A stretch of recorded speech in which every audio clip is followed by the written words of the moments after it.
माँ ने एक मौलवी से दूसरी शादी कर ली ताकि वो मुझे बाप की तरह प्यार करे, लेकिन जो ही मैं जवान हुई वो मुझे अजीब नजरों से देखने लगा। लेकिन जिंदगी तब बर्बाद हुई जब एक दिन अम्मा बाजार चली गई और मेरा सुतेला बाप खाना खाने घर आ गया। और फिर मेरा नाम मिसबा है, मेरी माँ और मैं अकेले ही घर में रहते थे। मेरा उनके सिवा दुनिया में कोई और नहीं था। लेकिन मैं अक्सर ये सोचती थी कि अम्मा के तो और भी रिश्तेदार होंगी, वो कहाँ है। लेकिन अम्मा मुस्कुरा कर कहती सब मर गए और मैं अभी चुप हो जाती। उस वक्त मैं ना समझ थी, इसलिए ऐसे सवालों पर चुप हो जाती थी। मगर जैसे जैसे शऊर आने लगा मैं अपने बाप के बारे में सवाल करने लगी कि मेरा बाप कौन है, कहाँ है। कभी मेरी माँ कह देती कि तेरा बाप मर गया था, कभी कह देती कि बिन बाप के ही पैदा हुई थी, कभी कुछ कहती और कभी कुछ। मैं अब छोटी बच्ची नहीं रही थी, पूरे 20 साल की हो गई थी, एफए कर चुकी थी। अब मुझे अपने बाप के बारे में जानने का तजस्सुस था कि वो कौन था, कैसा था। मर गया था तो उसकी तस्वीर कहाँ है, अम्मा के पास उसकी कोई तस्वीर तो होनी चाहिए। लेकिन मुझे अम्मा से एक ही सवाल करती, इतने साल हो गए थे और हर बार यही जवाब मिलता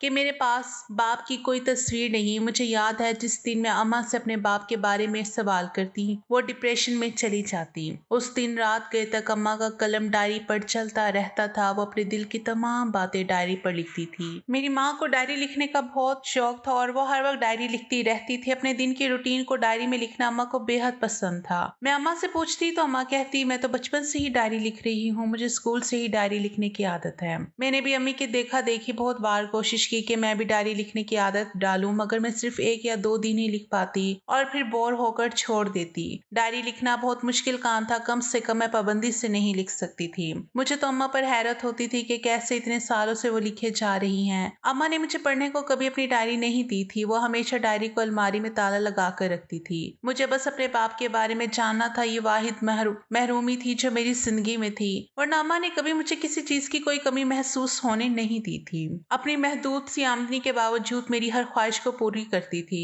मेरी माँ उस स्कूल में उस्तानी थी जहाँ मैं पढ़ने जाया करती थी। अम्मा की साथी टीचर भी अक्सर अम्मा से पूछती थी कि आपके शोहर कहाँ हैं, और अम्मा हर एक को यही कहती थी कि मेरा शोहर शादी के कुछ अरसे बाद ही मर गया था। औरतें तजस्सुस से कहती कि तुम तो जवान हो, खूबसूरत हो, शादी क्यों नहीं की दूसरी। अम्मा का एक ही जवाब होता कि अपनी बेटी पर सुतेला बाप नहीं मुसल्लत करना चाहती थी। मैं अपनी माँ को लेकर कभी कभी बहुत मशकूक हो जाती थी। मुझे लगता था कि अम्मा ने मुझसे बहुत बड़ा राज छुपाया हुआ है। मैंने एक दिन अम्मा को अपनी दोस्त से बात करते सुना। अम्मा की दोस्त उन्हें शादी के लिए कायल कर रही थी और अम्मा ने ये जवाब दिया मैं अपनी बेटी पर सुतेला बाप नहीं लाना चाहती। अम्मा की दोस्त ने कहा जरूरी नहीं सुतेले बाप बुरे ही हों। अम्मा ने उनकी बात काट कर कहा मैंने तो यही देखा है, सुतेले बाप बुरे ही होते हैं।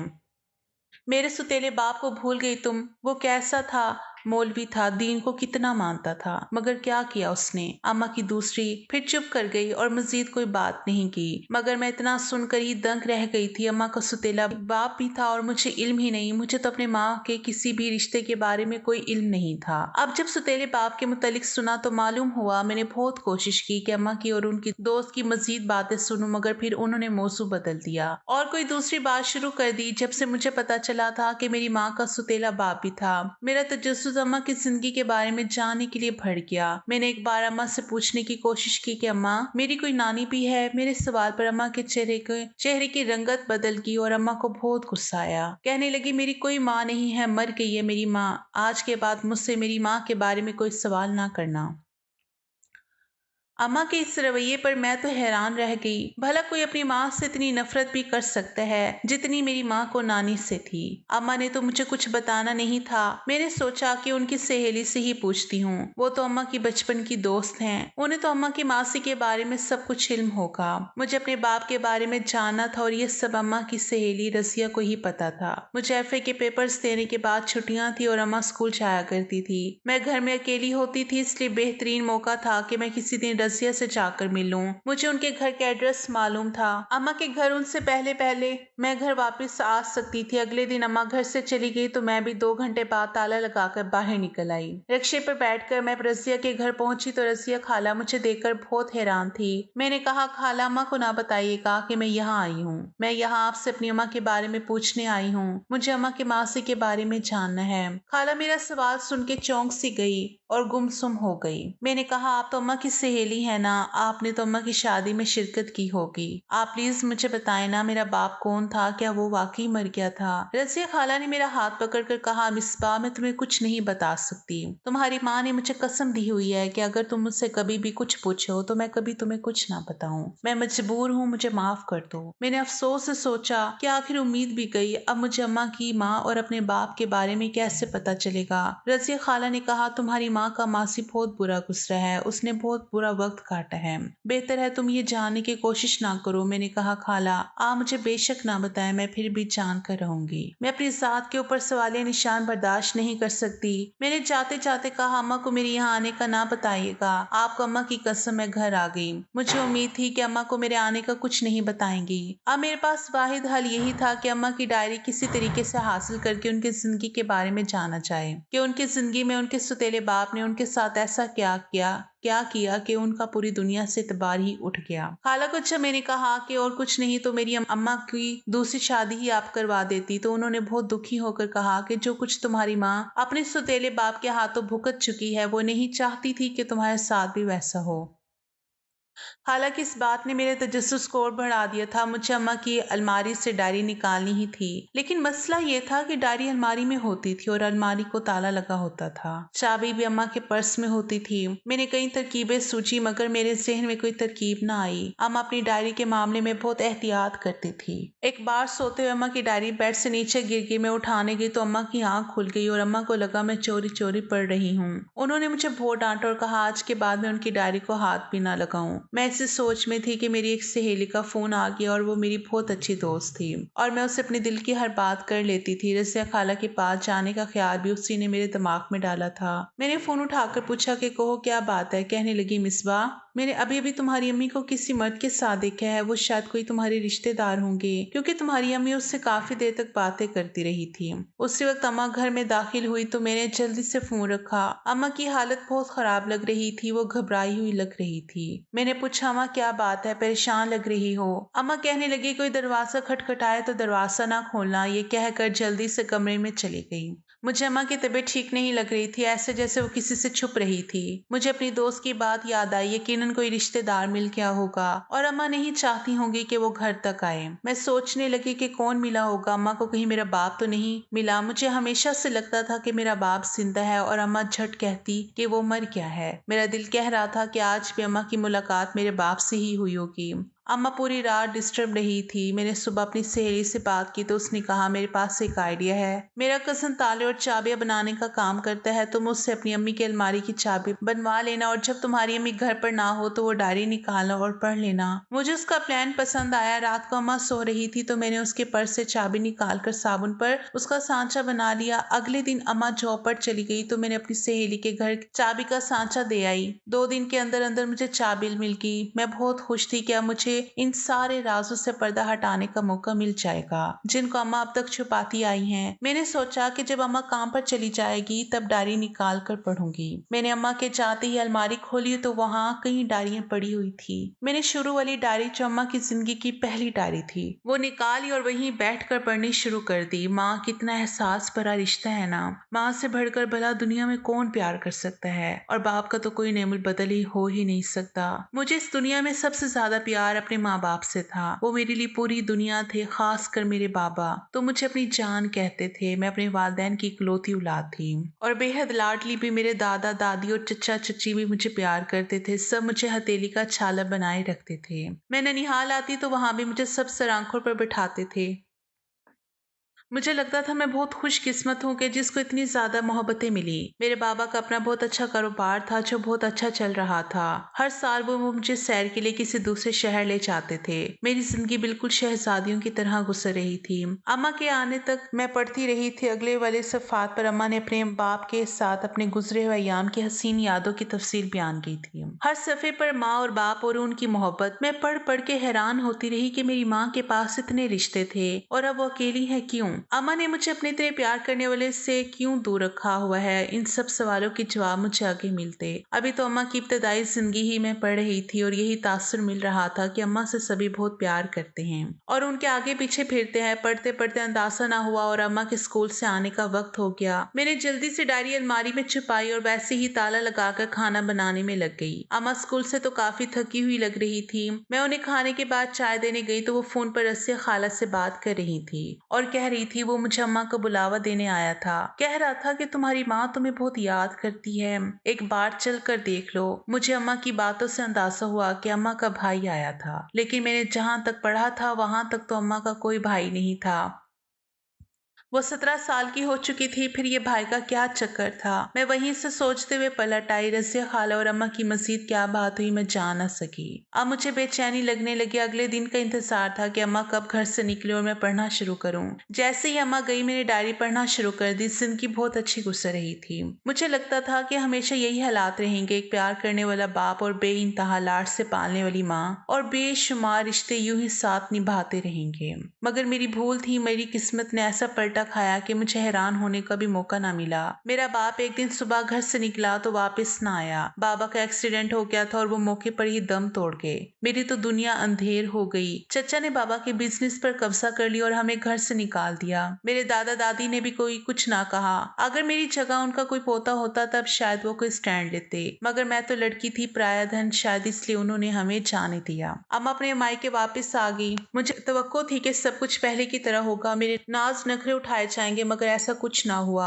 सबकी मोहब्बतें बस तब तक थी जब तक मेरा बाप सलामत था। बाप के मरते ही अपनों ने ऐसे रंग बदले कि गिरगिट भी ना बदलता होगा। वही मामू और मुमानिया जो मेरे सदके वारी थी, अब मैं और मेरी माँ उनको बोझ लगने लगे थे। मेरी माँ की दूसरी शादी की बातें होने लगी। मैं तो हक्का बक्का रह गई कि उन लोगों पर हमारी 2 वक्त की रोटी भारी पड़ गई। मेरी माँ ने कहा मेरी शादी किसी ऐसे शख्स से कर दें जो मेरे साथ मेरी बेटी को भी कबूल करे, क्योंकि मैं अपनी बेटी के बगैर नहीं रह सकती। फिर मेरी माँ की शादी एक मौलवी से कर दी गई। उसका पहले से मेरे जितना बेटा था। अम्मा मुझे भी अपने साथ ले आई। मुझे अपना बाप सर अच्छा नहीं लगता था, क्योंकि वो मौलवी था और मुझे इस घर में आए अभी दूसरा दिन ही था कि अम्मा ने मुझे कहा कि दुपट्टा लिया करो, तुम्हारे बाप को तुम्हारे नंगे सर घर में फिरना बिल्कुल पसंद नहीं। मैंने चीख कर कहा वो मेरा बाप नहीं है, सिर्फ आपका शोहर है। उसी वक्त मेरा सुतेला बाप भी चला आया। उसने मेरी माँ को मुखातिब करके कहा कि अपनी बेटी को समझाओ, इस घर की औरतें ऊंची आवाज में बात नहीं करती।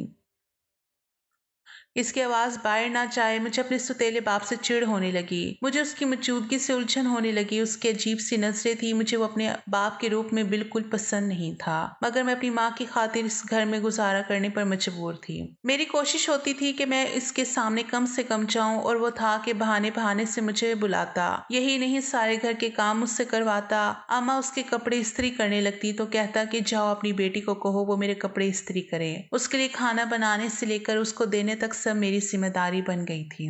मैं ये सब करने से इनकार करती तो मेरी माँ मेरे आगे हाथ छोड़ देती और कहती कि इसको बाप ना सही सो तेरे बाप का दर्जा देकर थोड़ी इज्जत कर लिया करो। मुझे उसके सामने शर्मिंदा ना करवाया करो। यूं मैं अम्मी के मजबूर करने पर अपने सुतेरे बाप के सारे काम करती। मुझे उसकी नजरें बहुत अजीब लगती थी। मैं जब यहाँ आई तो मेरी उम्र 17 साल थी। 2 साल हो गए और मैं जवान हो गई। अब मुझे अपने सुतेरे बाप की नजरों के मफहूम समझ आने लगे थे। वो अपनी सुतेली बेटी के बजाय मुझे जवान लड़की समझने लगा था, मगर मैं अपने ख्यालात को झटक देती। क्या ऐसा नहीं हो सकता? वो मेरा सगा ना ही सही मगर बाप तो है ना। सुतेला से ही बाप के दर्जे पर तो आई है, लेकिन जो भी था मुझे उसकी नजरों से खौफ आने लगा। कई बार मैंने माँ से बात की, उनको समझाना चाहा, मगर वो मेरी गलत फहमी करार दे देती। मुझे कहती कि तुम गलत सोच रही हो, ऐसा कुछ नहीं है। वो बहुत नेक है, मौलवी है, 5 वक्त का नमाजी है। वैसा वैसा सोच भी नहीं सकता।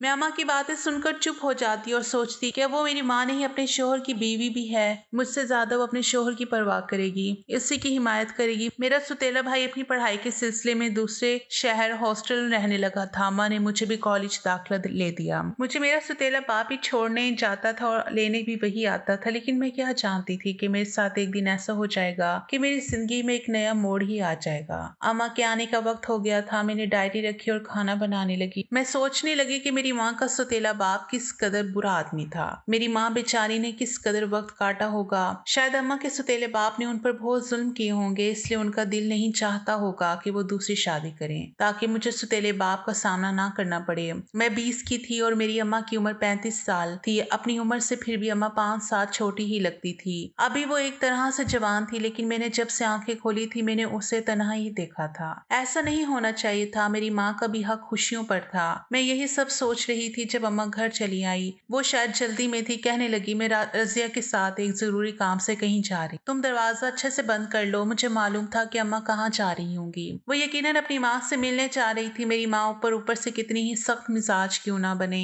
अंदर से बहुत नरम दिल है। मुझे पता था कि वो अपनी माँ की तबीयत का सुनकर नरम पड़ गई होंगी और अभी इन्हीं से मिलने जा रही होंगी। कुछ देर बाद रजिया खाला आई और अम्मा को साथ ले गई। मैं इरादा कर रही थी कि अब दोबारा डायरी पढ़ना शुरू कर दूं, मगर उसी वक्त मेरी दोस्त आ गई। आती ही मुझे कहने लगी, तुम्हें पता है आजकल स्कूल में क्या चल रहा है? मैंने कहा, मुझे नहीं मालूम, जब से स्कूल छोड़ दिया है तब से पता नहीं। कहने लगी, आजकल स्कूल में तुम्हारी अम्मी और सड़क पर की बड़ी खबरें चल रही हैं। मैंने नागवारी से अपनी दोस्त को देखा और कहा, ये कैसे नामुनासिब बात कही है तुमने? मेरी माँ के बारे में ऐसे कैसे कोई फजूल बात कर सकता है? वो वजाहत देते हुए कहने लगी, मैंने ऐसा नहीं कहा और ना ही मेरा वो मतलब था। तुम्हें पता है ना, मेरी छोटी बहन 9वीं क्लास में पढ़ती है। उसने मुझे बताया था कि सड़क पर तुम्हारी अम्मी से शादी करना चाहते हैं और जब वो ये बात तुम्हारी अम्मी से कर रहे थे तो किसी बच्चे ने सुन लिया और खबर पूरे स्कूल में फैला दी। अब सब बच्चों को इस बारे में मालूम हो चुका है कि सड़क पर तुम्हारी अम्मी को पसंद करते हैं। मैंने सड़क पर से पढ़ा हुआ था और वो हर लिहाज से एक अच्छे और काबिल इंसान थे। मुझे खुशी होती अगर अम्मा की उनसे शादी हो जाती। दोस्त कहने लगी, सभी यही बातें कर रहे हैं कि तुम्हारी अम्मी को सड़क पर से शादी कर लेनी चाहिए और अपनी माँ को सिर्फ तुम ही मना सकती हो। तुम कोशिश करके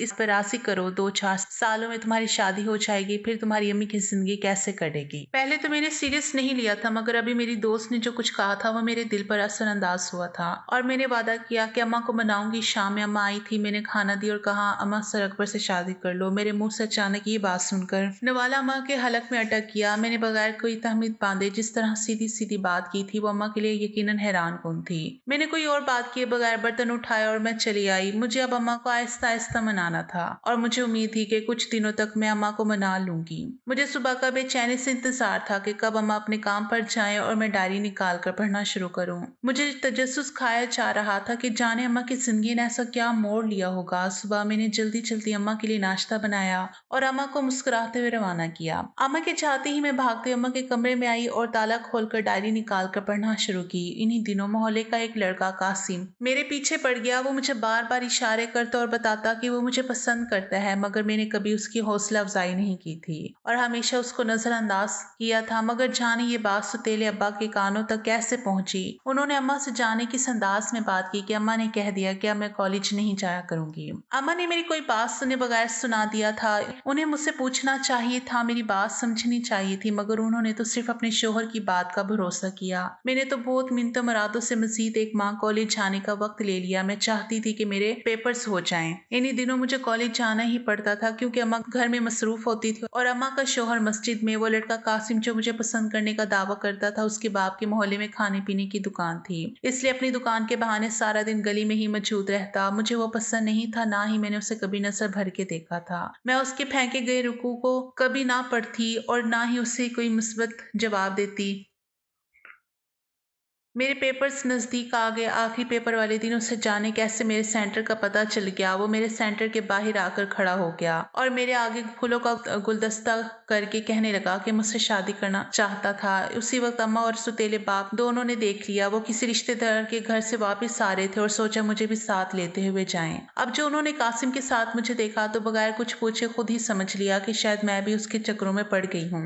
अम्मा ने मुझे बाजू से दबोचा और घर लाकर ही छोड़ा। मुझे अम्मा ने थप्पड़ मारा और ये कहा था कि मैं उनकी तरबियत पर सबको उंगली उठाने का मौका दे रही हूँ। मैं बदकिरदार हो गई हूँ। उन्होंने मेरा घर से निकलना ही बंद कर दिया था। मुझे कहा था कि वो जल्द अज जल्द मेरी कहीं शादी कर देंगी। मैं सारा दिन अम्मा के साथ मिलकर घर के काम करती। मुझे अपने सौतेले बाप पर बहुत गुस्सा आता कि सब कुछ उसकी वजह से हो रहा है। ना वो मेरी माँ से शादी करता और ना ही वो सारे हालात होते। कभी कभी मुझे लगता था कि मेरी माँ को मेरे खिलाफ करने में सारा हाथ उसी का है। उसके सारे काम भी अम्मा ने मेरे सीने लगा दिए थे। मैं अब घर में बाप के सामने ज्यादा से ज्यादा रह रहती थी और मुझे लगता था कि जैसे उसकी नजरें बस 24 घंटे मुझ पर ही हैं। इन्हीं नजरों से बचने की खातिर तो मैं कॉलेज जाया करती थी और घर आकर अपनी पढ़ाई के वास्ते अपने कमरे में बंद रहा करती थी। लेकिन अब जबकि घर से बाहर निकलना बंद हो गया था तो 24 घंटे घर के काम करने पड़ते थे और सुतेले बाप की नजरों का सामना करना पड़ता था। एक दिन ऐसा हुआ कि अम्मा कहीं गई हुई थी, मैं घर पर अकेली थी और मेरा सुतेला बाप ही घर पर था। मुझे उससे बहुत डर लग रहा था, ना चाहते हुए भी मुझे उल्टे सीधे ख्याल आ रहे थे कि वो अकेले घर पर हैं, कहीं मेरे साथ कुछ गलत। इससे आगे सोचने की मैं हिम्मत ना कर पाई और अपने आप को संभालने में लगी रही।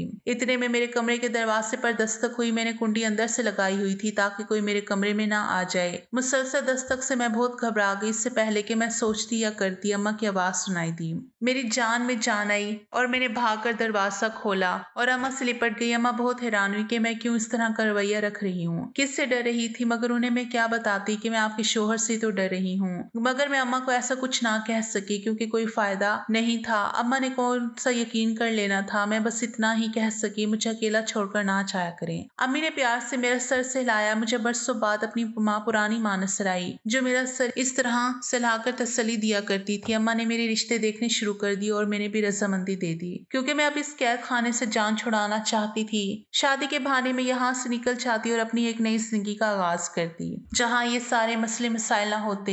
इसी दौरान उसी मोहल्ले वाले लड़के कासिम ने रिश्ता भेज दिया। अम्मा ने इनकार कर दिया क्योंकि कोई काम काज तो वो करता नहीं था, बस लड़कियां ताड़ने के बहाने अपनी दुकान के आगे खड़ा रहता था। इस वाकये से एक बार फिर अम्मा का दिल मुझसे खराब हो गया। उन्हें शायद ये लगता था कि मैंने ही उसे रिश्ते लाने का कहा था, मगर वो क्या जानती थी कि मुझे वो लड़का जहर लगता था और उसके रिश्ते को इनकार कर दिया गया। उसकी सबसे ज्यादा खुशी मुझे ही हुई थी। चंद दिन सुकून से गुजर गए मगर ये तो तूफान से आने वाली खामोशी थी क्योंकि फिर जो तूफान आया उसने मेरी जिंदगी तबाह कर दी। यहाँ तक कि पढ़कर मैंने डायरी बंद कर दी।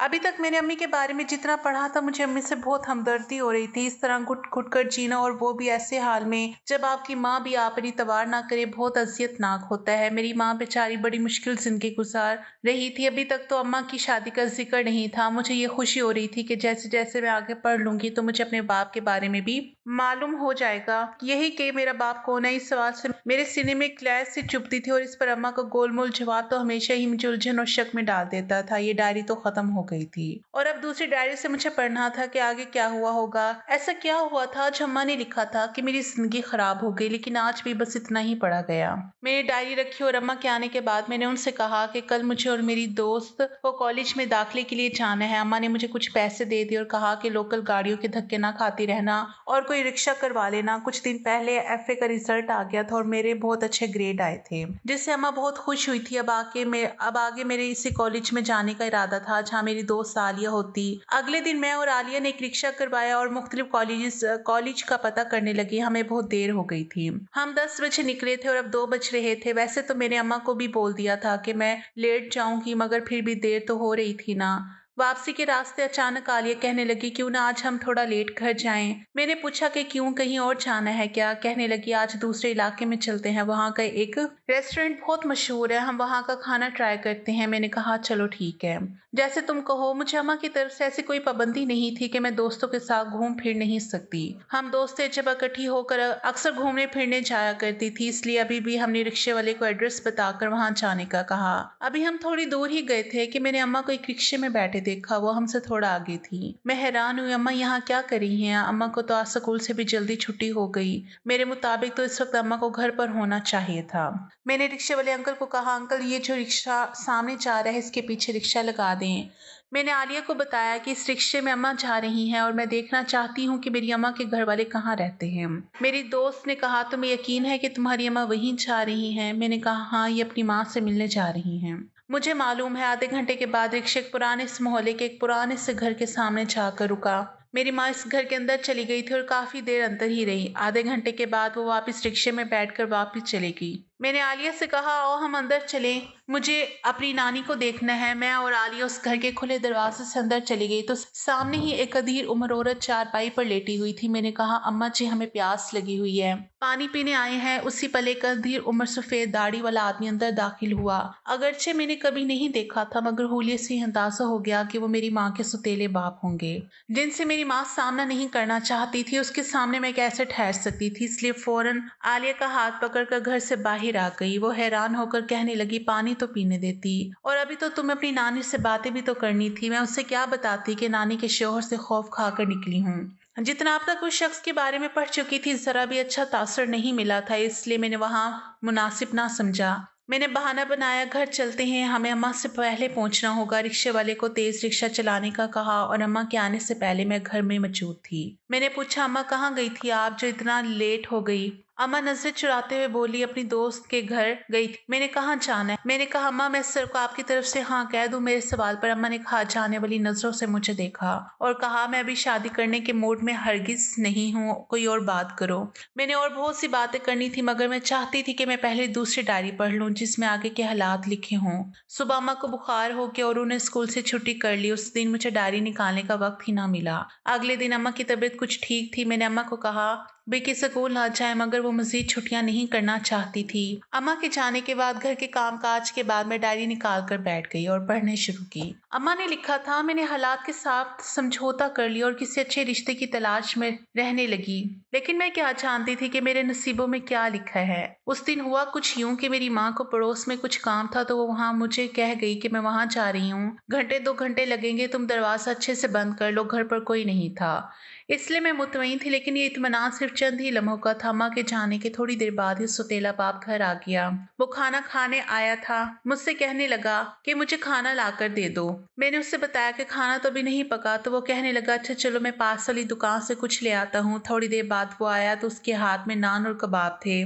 मुझे देखकर कहने लगा कि सबके लिए लाया, माँ का हिस्सा निकाल कर अपनी और मेरे लिए प्लेट में निकाल दो। मैंने उसको खाना दिया और फिर खुद भी खा लिया, मगर मेरे साथ बेहोशी की हालत में कोई गलत कर गया था। मैं तो अंधेर हो गई। अम्मा आई तो मैं उससे बताया कि तुम्हारे शौहर ने मुझे बेहोश करके मेरे साथ गलत किया है, मगर उसने सारे इंतजाम मेरे सर लगा दिया। और अम्मा को कहा, तुम्हारी बेटी ही बद किरदार है, उसने खाने में कुछ ऐसा मिलाया कि मैं बेहोश हो गया। मुझे पता नहीं चला कि कब खाना खाते ही मैं नींद की गहरी वादियों में खो गया।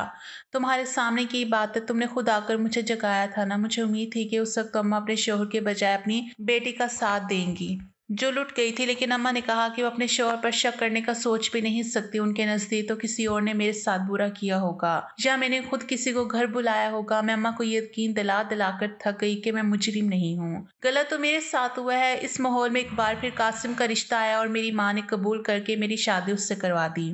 मैं अपनी माँ से बहुत नाराज थी और कसम खा ली थी कि सारी उम्र माँ से बात नहीं करूंगी। कासिम ने शादी के कुछ अरसे बाद ही मुझे तलाक दे दी। मैं उस वक्त सिर्फ 20 साल की थी और जिंदगी ने ऐसे ऐसे इम्तिहान ले लिए कि मैं दंग रह गई कि मेरे साथ इतना बुरा भी हो सकता है। तलाक के बाद मुझे अम्मा ने ना रखना था, इसलिए मैं किसी को बताए बिना अपनी एक दोस्त के घर चली आई। वो रजिया थी। मैंने उससे कहा कि मुझे काम पर रख लो और बदले में 2 वक्त की रोटी और सर छुपाने को सर्वेंट क्वार्टर दे देना। मेरी सहेली ने मेरे तमाम हालात जानकर मुझे सहारा दिया। उसी वक्त मुझे पता चला कि मैं तो हामला हो गई हूँ। ये जानकर तो मेरे कदमों तले से जमीन निकल गई। एक गुनाह जो मैंने किया भी नहीं था, उसकी निशानी आ गई थी। मैं डॉक्टर के पास गई तो उसने कहा कि तुम बहुत कमजोर हो और तुम्हारी जहनी हालत भी ठीक नहीं, इसलिए हम अबॉर्शन नहीं कर सकते। तुम्हें इस बच्चे को जन्म देना होगा। मैं रोते हुए घर आ गई। किस्मत को क्या जाने क्या मंजूर था, मैंने एक बच्चे को जन्म दिया। रजिया के घर वालों ने मेरा बहुत साथ दिया। रजिया ने उन्हें यही बताया कि उसके शौहर ने मार पीट कर इसे घर से निकाल दिया है। मेरी बेटी का नाम भी रजिया की माँ ने रखा था। यहाँ तक पढ़ना था कि डायरी मेरे हाथ से छूट गई और मैंने सर थाम लिया। ये मेरी बात हो रही थी मिसबा की। मैं जो हमेशा अम्मा से अपने बाप पूछती थी, मुझे आज मालूम हुआ कि मैं गुनाह की निशानी हूँ। जाने कौन था मेरा बाप, कि अम्मा को सुतेला बाप या कोई और जो भी था, लेकिन मेरी साथ एक गुनाह के नतीजे में वजूद में आई थी। मेरी कोई हैसियत और कोई औकात नहीं रह गई थी। मैं जो अपनी जात पर बहुत गुरूर और फख्र किया करती थी, आज पता चला कि मेरी जात एक तिनके से भी हल्की है। मैं कुछ नहीं हूँ, मेरी कोई शनाख्त नहीं, कोई पहचान नहीं। मैं तो एक कागज के टुकड़े से भी कम कीमत होगी। काश मैं डायरी ना पढ़ती और अपने बारे में सच से अनजान ही रहती। मैं रोना शुरू हो गई और ऊंचा ऊंचा रोना शुरू कर दिया। इसलिए जब भी अम्मा से अपने बाप के बारे में सवाल करती थी, तो वो पूरी पूरी रात अपने कमरे में जाकर गुजार देती थी। मुझे आज मालूम हुआ था कि वो सारी रात रोती रहती होंगी जैसे अब मैं रो रही थी। मैं रोने लगी और इस कदर रोई कि मेरी हालत खराब हो गई। मुझसे अपना ये सच बर्दाश्त नहीं हो रहा था। मेरा दिल चाह रहा था कि काश ये ख्वाब हो, मैं आंखें खोलूं तो मेरे सामने और मंजर हो। ये सब अल्फाज जो मैंने पढ़े ये बदल जाए और सच कोई और हो। मैं बार बार कहने लगी कि हो सकता है मैंने कुछ और पढ़ा हो, मगर जितनी बार इस डायरी के खुले हुए उस सफ़े पर नजर पड़ती मैं काम कर रह जाती। मुझे ऐसे जैसे जिस्म से जान निकल रही हो। मैं वहीं गिरकर बेहोश हो गई। होश आया तो खुद को कमरे में पाया। मालूम हुआ कि शदीद सदमे के बायस मेरा नर्वस ब्रेकडाउन हो गया था। मेरी माँ मेरा माथा चूमकर कहने लगी, मैं घर आई तो तुम बेहोश पड़ी थी और मेरी डायरी भी पास ही खुली पड़ी थी। तुमने वो सब क्यों पढ़ा? मेरी गलती थी जो मैंने अपने साथ गुजरने वाली सारी बातें उस डायरी में लिख दी। मुझे ऐसा नहीं करना चाहिए था। ना मैं ऐसा करती और ना तुम पढ़ती और ना इस हाल में होती। मैंने कहा, अम्मा फिर क्या हुआ मेरा पैदा होने के बाद? मुझ में अब मजीद पढ़ने का हौसला नहीं है। तुम वैसे ही बता दो। अम्मा कहने लगी, बस चुप कर जाओ, कोई बात ना करो। मगर मैं आगे की कहानी सुनना चाहती थी कि फिर क्या हुआ। मेरे बार बार इसरार पर अम्मा कहने लगी, जब तुम पैदा हुई तो कुछ ही अरसे बाद रज़िया की शादी हो गई। मैं भी उसके घर वालों पर कब तक बोझ बनकर रहती। आखिर मुझे कहीं जाना ही था। मैं सोचने लगी कि अब मुझे भी कहीं और ठिकाना कर लेना चाहिए। वो तो किस्मत ने साथ दिया कि रज़िया का शौहर शादी के चंद महीनों बाद ही बाहर के मुल्क चला गया तो उसने अपनी तन्हाई दूर करने के लिए मुझे अपने पास बुला लिया। मैंने शुक्र अदा किया कि मसला हल हो गया, वरना मैं कहाँ चाहती एक 20 साल की लड़की एक चंद माँ के बच्चे को उठाए कहाँ भटकती। इसलिए कुदरत ने रज़िया की शक्ल में रहने का इंतजाम कर दिया। मुझे रज़िया ने बहुत सहारा दिया। अगर वो ना होती तो मैं आज जिंदा ना होती। उसने एक सगी बहन से भी बढ़कर मेरे लिए बहुत कुछ किया। उसने मेरी बच्ची यानी तुम्हें संभाली और मुझे आगे पढ़ने का मशवरा दिया ताकि मेरा ध्यान अपनी माँ से हट जाए।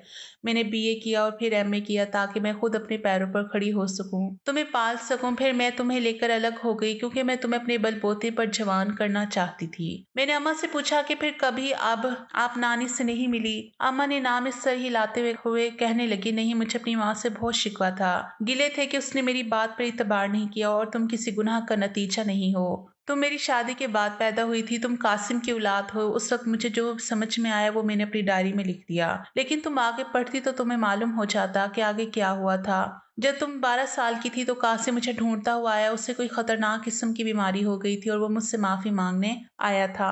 कहने लगा, मैं ही था जिसने तुम्हारी जिंदगी बर्बाद कर दी। मैं तुमसे शादी से इनकार का बदला लेना चाहता था। इसलिए उस दिन जब तुम्हारी माँ हमारे घर आई हुई थी तो मैंने मौका अच्छा जाना। उस वक्त दुकान पर तुम्हारा सुतीला बाप आ गया। उसने खाना मांगा। मेरे दिमाग में शैतानी मंसूबा आया। मैंने खाने में बेहोश करने वाली दवा मिला दी जिससे खाकर तुम दोनों बेहोश हो गए। मैं दीवार पिलांग कर घर में घुस आया। तुम्हारे साथ जो गलत हुआ मैं जिम्मेदार था। फिर मैंने तुमसे शादी की और तलाक दी थी ताकि तुम मुकम्मल तौर पर बर्बाद हो जाओ। मगर तुम्हारे साथ गलत करने का नतीजा पिछले 3 सालों से भुगत रहा हूँ। कासिम को नहायत खतरनाक और लाइलाज बीमारी हो गई थी। उसके जख्म से खून बहता था। उसे मुझसे माफी चाहिए थे। जिस दिन मैंने उसे तरस खाकर माफ किया अगले दिन ही वो मर गया। उसने मरने से पहले मेरे घर वालों की भी सारी सच्चाई बता दी थी। मैंने कहा, अम्मा तुम नानी से मिली इतने सालों तक? अम्मा कहने लगी, मैं उनसे नाराज थी कि उसने मेरा इतबार क्यों नहीं किया। अगरचे वो ठीक थी कि मेरा सुतेला बाप ऐसा वैसा आदमी नहीं था। वो मुझे बाद में एहसास हुआ कि मैं उससे नफरत करती थी, कि मेरी माँ को उसने मुझसे छीन लिया और इसलिए लाशौरी तौर पर मैं उसके बारे में गलत सोचने लगी। हालांकि वो तो मौलवी था, दीन सिखाता था। वो मेरे बारे में कुछ गलत सोच नहीं सकता था। लेकिन फिर भी मैं वापस नहीं जाना चाहती थी। अम्मा से बहुत नाराज थी लेकिन अब नहीं हूँ। मुझे पता चला कि मेरी माँ शदीद बीमार है तो मैं उससे मिलने चली गई। सारी नाराजगी दूर हो गई। तुम ठीक हो जाओ तो तुम्हें भी मिलाने ले जाऊंगी। मैंने आखिर सवाल किया। मैंने पूछा, अम्मा तुमने दूसरी शादी क्यों नहीं की? अम्मा दुखी होकर बताने लगी कि मैं नहीं चाहती थी कि तुम्हारे सुतेला बाप आए। जो सब कुछ मैंने सहा नहीं चाहती थी कि तुम भी सहो, तुम भी बर्दाश्त करो। मैं नहीं चाहती थी कि शोहर के आने के बाद मैं तुम्हें नजरअंदाज कर दूं, उसके दिल में जगह बनाने के लिए तुम्हारा इतबार ना करूं। मैं तुम्हें वैसी ही हालात से नहीं गुजारना चाहती थी जिस हालात से मैं गुजरी थी। बस इसलिए शादी नहीं की। मैं अगले दिन ही डिस्चार्ज हो गई और फिर अम्मा के साथ नाना नानी से मिलने गई। वो मुझसे मिलकर बहुत खुश हुए। मैं बहुत खुश थी कि बैठे बैठाए इतने प्यारे रिश्ते मिल गए। मगर अब मुझे अम्मा के लिए भी सोचना था। मैंने नाना नानी से बात की कि मैं सर अकबर से अम्मा की शादी करवाना चाहती हूँ। रज़िया खाला, नानी और हम सब ने मिलकर अम्मा को मना ही लिया और उनकी शादी करवा दी। अम्मा की शादी वाले दिन ही खाला ने अपने सबसे बड़े बेटे के लिए मेरा रिश्ता मांग लिया, जो मुझसे 1 साल छोटा ही था। तय ये पाया कि हमारी तालीम मुकम्मल होने के बाद ही रस्म वगैरह होगी और शादी भी कुछ सालों बाद। मैं बहुत खुश थी। मैं अकेली नहीं रही थी। एकदम इतने सारे रिश्ते मिल गए थे। मेरी और मेरी माँ की वीरान जिंदगी में बाहर आ गई थी और मुझे भी बाप का प्यार मिल गया था।